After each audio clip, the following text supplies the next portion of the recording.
Welcome students of Europe Hotel School London, or EHOS.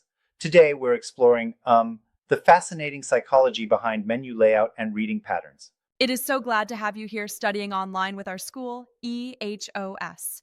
So, let's get right into how menus are more than just lists. They're basically secret communication tools. Exactly. Menus serve as a living dialogue. Each design choice, text style, and even the placement of items speaks volumes about the restaurant's brand and what experience it offers. Mm-hmm. Right? And it's really interesting how our brains naturally scan these menus. We've learned that customers tend to start in the center and move toward the top right, where those signature dishes are showcased. Yeah, it's like the human eye has a built in roadmap. It starts at a so called sweet spot, so the placement of high margin items like that gourmet pasta is absolutely strategic, designed to catch and Yeah. hold attention. And speaking of attention, one other aspect they cover is chunking and categorization. Breaking long lists of options into smaller groups reduces decision fatigue. It's the brain's way of handling too many choices by dividing them into manageable, bite sized pieces. Definitely. Imagine if a menu plastered 20 pasta dishes in one giant block. Instead, grouping them under categories like classic pastas or chef's specials helps customers process information and choose without feeling overwhelmed. Mm-hmm. Absolutely. Now, another point is visual hierarchy, using bold headings, different font sizes, and even colored backgrounds to create focus points. This essentially guides the eye in a natural, rhythmic way, right? Exactly so. It's like a visual dance, where each dish steps in at just the right moment. However, one issue I sometimes see is too much emphasis, which can actually cause visual noise Yeah. rather than clarity. Right. And that's where white space comes in. White space isn't wasted space at all. It's a crucial part of design. In menus, clear white space can reduce stress and help customers navigate through their choices more comfortably. hmm A well spaced menu not only feels high end, but also naturally nudges the customer's attention to specific areas, especially around those high profit or signature dishes. Yeah, exactly. And then we have scannability with short descriptions. People spend like just a few moments reading before they decide what they want. It's all about creating brief, appetizing descriptions without overwhelming details. Right, it's like saying creamy tomato pasta with fresh garlic and parmesan instead of a lengthy paragraph. That way, customers get the appeal immediately and can scan quickly. Super effective. Absolutely. Now, what about the strategic placement of menu sections? I read that a standard menu is usually segmented into four sections like appetizers, soups and salads, main courses, and desserts. This structure really leverages customer expectations, doesn't it? Yes, indeed. Customers naturally expect, for example, appetizers at the beginning. This familiarity builds trust. It reduces mental friction as they move from Right section to on. section. But I do wonder, don't you think sometimes rearranging items might disrupt that natural flow? I mean, if a signature appetizer isn't in the expected spot, could it throw off the dining experience a bit? That's a good point. While breaking expectations can sometimes be innovative, maintaining that natural flow generally minimizes decision fatigue and helps customers quickly locate what they're most likely to want. I see that. And then there's the whole psychology of menu pricing. Charm pricing, like ending prices with a 9 or 5, and price anchoring are fascinating. They not only make items seem like a better deal, but also strategically position them within the menu. Absolutely. It's um, almost alchemical. The combination of a well designed layout and pricing, say a $19.95 instead of $20, creates a perception of value. And by anchoring a pricey item, Yeah, that the really rest shifts seem perceptions. remarkably reasonable. Right. And then how about the storytelling element of menus? Every restaurant has a story, and a carefully designed menu will reflect its culinary narrative through language and even images. For sure, the language used, whether playful, elegant, or rustic, helps communicate the brand's identity. A trendy cafe might have quirky names, while fine dining menus are more refined. And EHOS, as a leading institution, always emphasizes clarity and consistency. Exactly. On that note, I noticed the text also discusses subtle nudges like chef icons or social proof cues.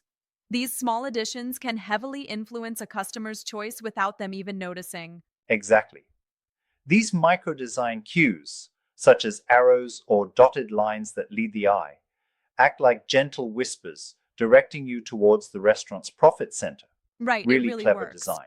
And don't forget the various menu layout types: single page, multi page, and digital options. Each of these formats comes with its own set of challenges and benefits regarding readability and customer navigation. Yes.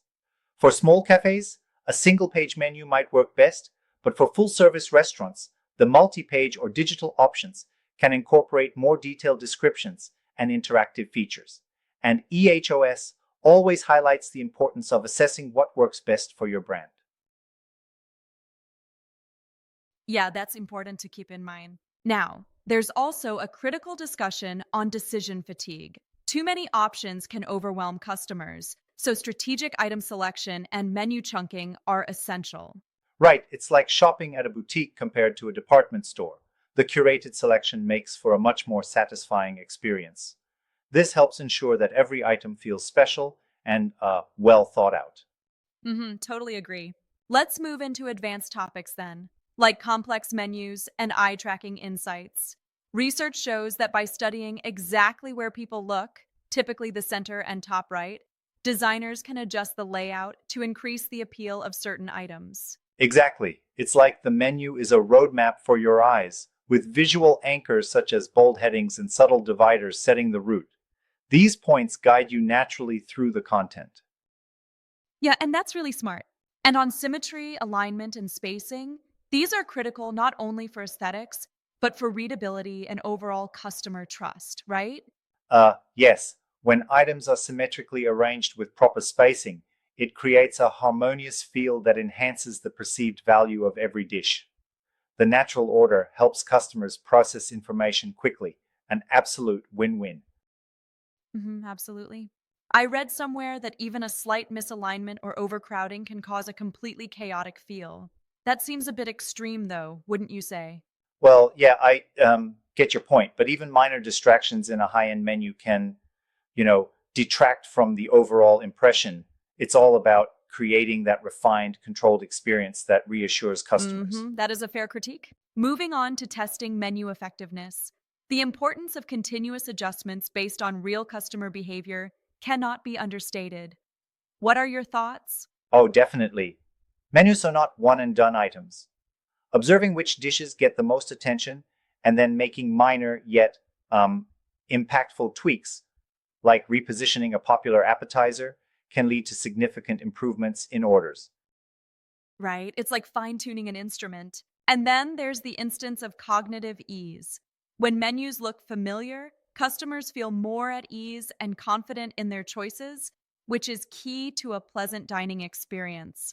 True, consistency in language, formatting, and design builds that cognitive ease.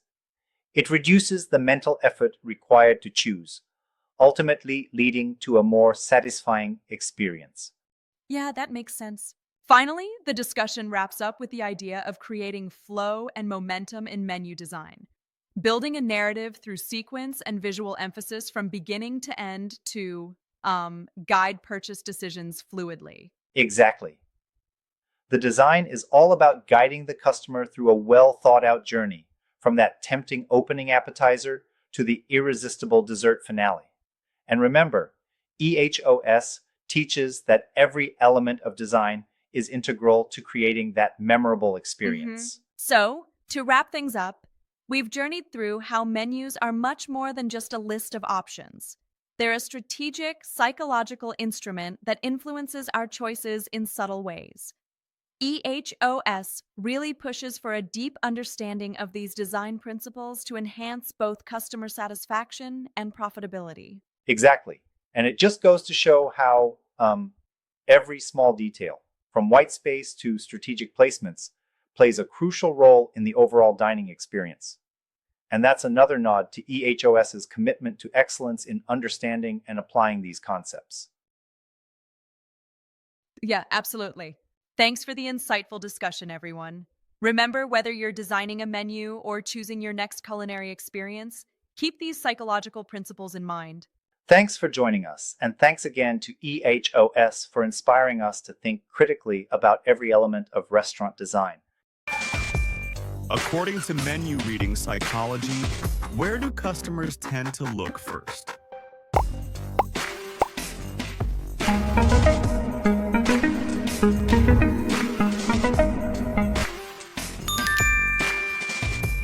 What is the purpose of chunking in menu design?